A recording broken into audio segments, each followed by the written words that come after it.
நம்ம இந்த வீடியோவில் பார்க்க topic top 5 best sci-fi movies in Indian cinema. So ஹாலிவுட்ல வந்து இது நிறைய இருக்கும், பட் இந்தியன் சினிமாஸில் கொஞ்சம் கை கடக்கமான சில விஷயங்கள் தான் இருக்கும். ஸோ அதில் டாப் 5 பெஸ்ட் மூவிஸ் தான் அந்த லிஸ்ட்டில் நான் தூக்கிட்டு வந்திருக்கேன். ஸோ இந்த லிஸ்ட்டில் இன்னைக்கு போடுங்கிறது உங்களுக்கு கண்டிப்பாக புரிஞ்சிருக்கும் ரீசன், கண்டிப்பாக உங்களுக்கு தெரிஞ்ச ரீசன் தான். ஸோ போயிடலாமா? So this is welcome to my YouTube channel.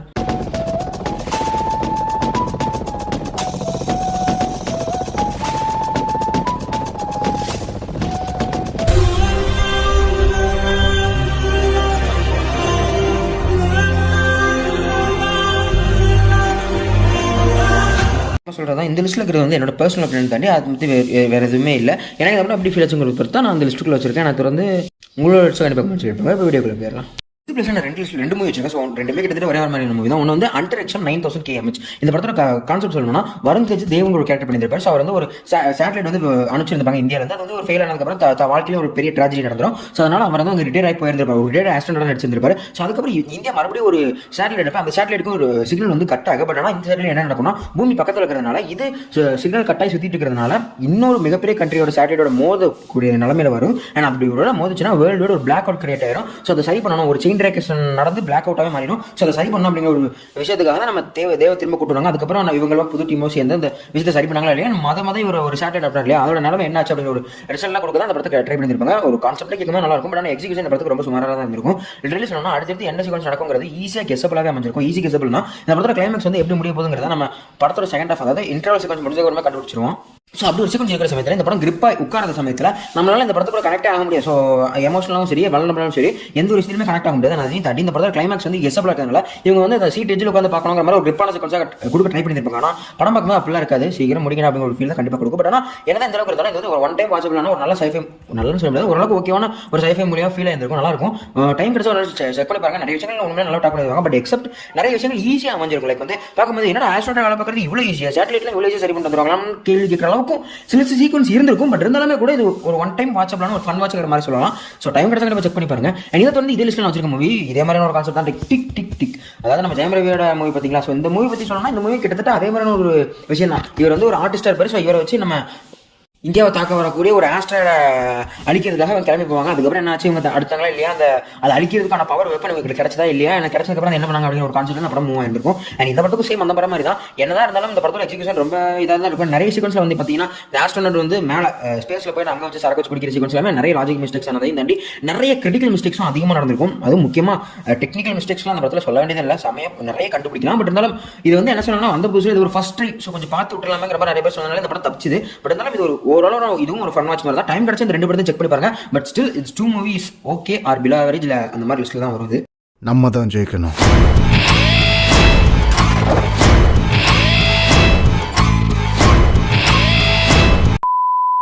Fourth place வச்சிருக்க மூவி தான் ரீசென்ட்லி நம்ம ரிலீஸ் ஆன தளபதியோட கோட் மூவி. ஸோ அந்த கிரேட்டஸ்ட் ஆஃப் ஆல் டைம் வரும்போது இதில் ரெண்டு டெக்னாலஜி யூஸ் பண்ணிருக்காங்க. சைஃபைன்னு சொல்ற சமயத்தில் இதில் ரெண்டு விஷயங்கள் நடந்துச்சு. ஒன்று வந்து டெக்னிக்கல் சைடில் பார்க்கும்போது இது வந்து டிஏஜிங் யூஸ் பண்ணிருந்தாங்க. ஸோ அதனால மட்டுமே இது வந்து சைஃபைன்லாம் சொல்லலாம். இதில் க்ளோனிங் ஒரு விஷயத்தை டீஸ் பண்ணி விட்டு இருந்திருப்பாங்க.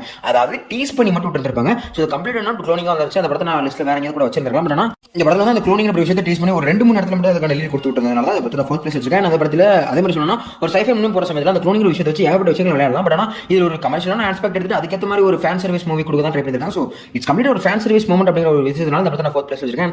சைஃபை மூவின்னு பார்க்கும்போது ஏகப்பட்ட விஷயங்கள் எக்ஸ்ப்ளோர் பண்ணி ஏகப்பட்ட விஷயங்களை டெலிபதியாக சொல்லலாம்.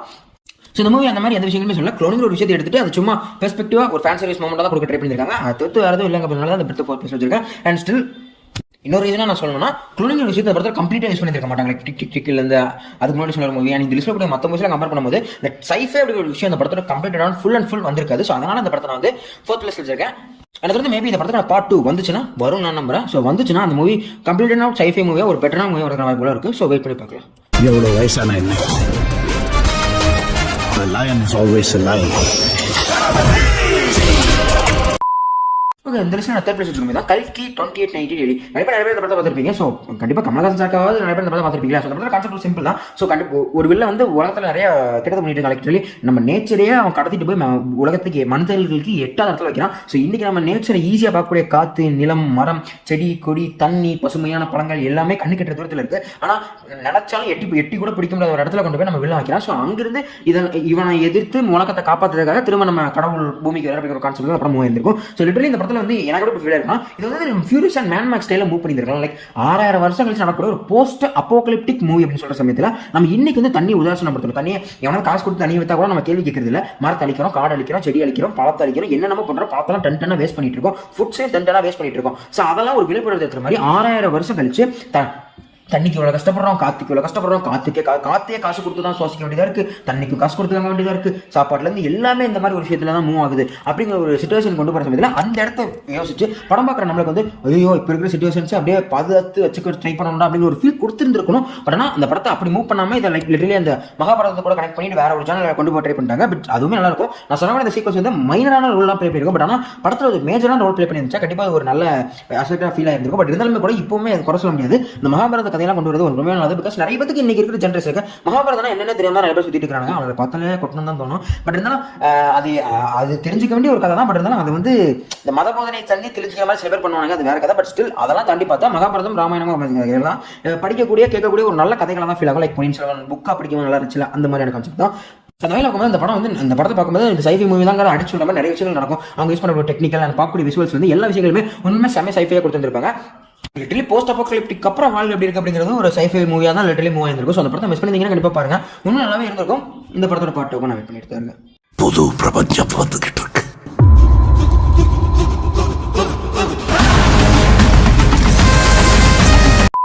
நான் செகண்ட் பிளேஸ் வச்சிருந்தது தான் எந்திரன். ஸோ 2.0 வரலாம் நான் ஃபர்ஸ்ட் பிளேஸ்லேயே வச்சிருப்பேன். ஸோ அதுக்கு அடுத்து வரேன். ஸோ எந்திரன் படத்தை பற்றி சொல்லணும். அந்த படத்தோட கான்செப்ட் கண்டிப்பாக நிறைய பார்த்துருப்பீங்க. பார்க்காதவங்க கண்டிப்பாக இருக்கிறதுக்கான வாய்ப்புகள் ரொம்ப ரொம்ப கம்மி தான். ஸோ எந்திரன் அதாவது டாக்டர் வசீகரன் வந்து செட்டின்னு ரோபோ உருவாக்குவார். அந்த ரோபோட் வந்து ரொம்ப நல்லா தான் இருந்திருக்கும் அன்டில் ஒரு சிப் அதுக்கு மாத்திர சமயத்தில். அண்ட் அதுக்கு வந்து உணர்வு அதாவது ஃபீலிங்ஸ் ஒரு விஷயம் வர்ற வரைக்கும் அது நல்லா தான் இருக்கும். வந்ததுக்கப்புறம் இது எந்த ஒரு டேர்ன் எடுக்குது அப்படிங்கிற விஷயத்தை சூப்பராக சொல்லியிருப்பாங்க. ஸோ இந்த நான் லிஸ்ட் சொல்லிட்டு அந்த சைஃபைங்கிற ஒரு விஷயத்துக்கு ஒரு பெஸ்ட் எக்ஸாம்பிளாகவே இந்த மூவி அமைஞ்சிருக்கும். அது 2010 ரிலீஸ் ஆன மூவி கிட்டத்தட்ட ஐ திங்க் 300 crores கிட்ட அப்பவுமே கலெக்ஷன் பண்ணி சொல்லலாம். நெட் கனெக்ஷன் நினைக்கிறேன்.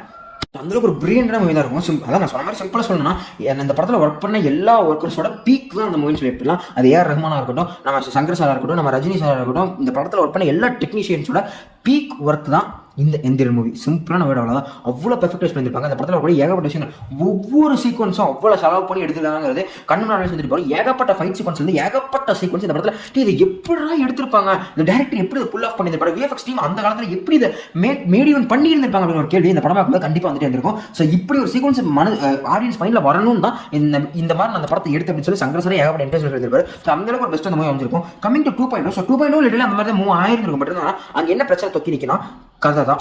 அவ்வளோதான், கதை தான். என்னதான் நம்ம விஎஃப்எக்ஸ் வச்சு என்னதான் டெக்னாலஜி வச்சு என்னதான் பிரம்மாண்டமாக ஒரு படத்தை கொடுத்தாலும் ஃபைனலி கதை தான் நாங்கள் என்ன பேசணும்.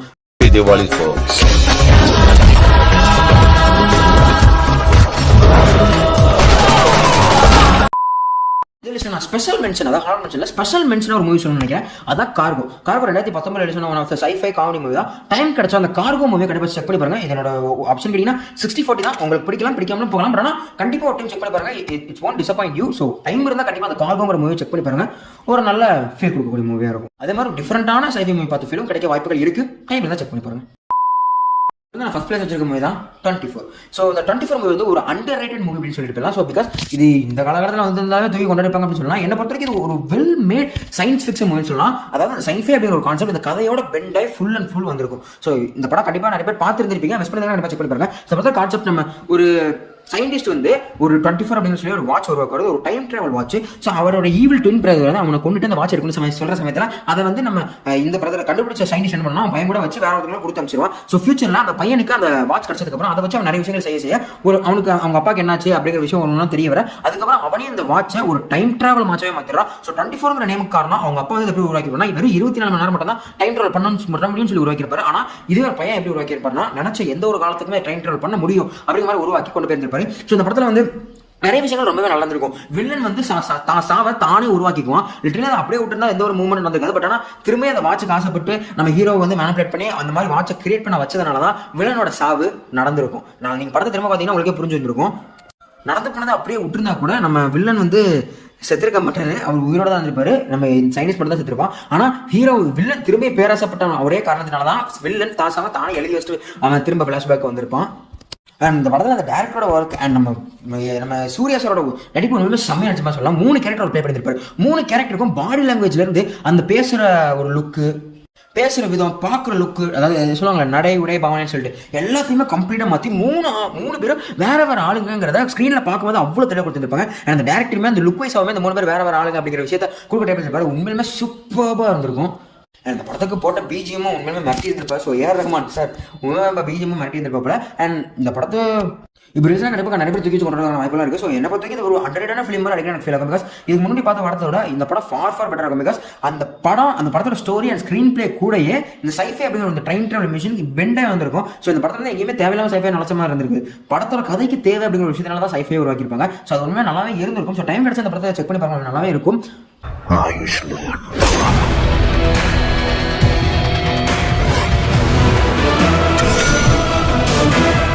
வீடியோ தான். ஸோ இந்த டாப் ஸோ இதில் உங்களோட ஆர்டரை கண்டிப்பாக கமெண்ட் சொல்லுங்க. அண்ட் இந்த நிறைய சைஃபை மூவிஸ் நீங்களும் பார்த்துருக்கலாம். அதை நான் ஏதாவது மிஸ் பண்ணதில்லை, கண்டிப்பாக அதை பார்ட் 2 போடணும். பிகாஸ் டாப் 5 தான் சொல்ல முடியாது, மிஸ் பண்ணியிருப்பேன். ஸோ ஒரு பார்ட் 2 கண்டிப்பாக நான் போடுறேன். நான் தொடர்ந்து இந்த வீடியோஸ் பற்றி தாட்ஸ் வியூஸ் எல்லாம் கமெண்ட் சொல்லுவாங்க. நான் அதை தப்பாக சொல்லி கண்டிப்பாக கமெண்ட் சொல்லிப்பாங்க. நான் அடுத்த வீடியோவில் திருத்திக்க ட்ரை பண்ணுறேன். அதே மாதிரி இதே மாதிரி இன்னொரு இன்ட்ரெஸ்டிங்கான சந்திக்கிறேன். பாய்.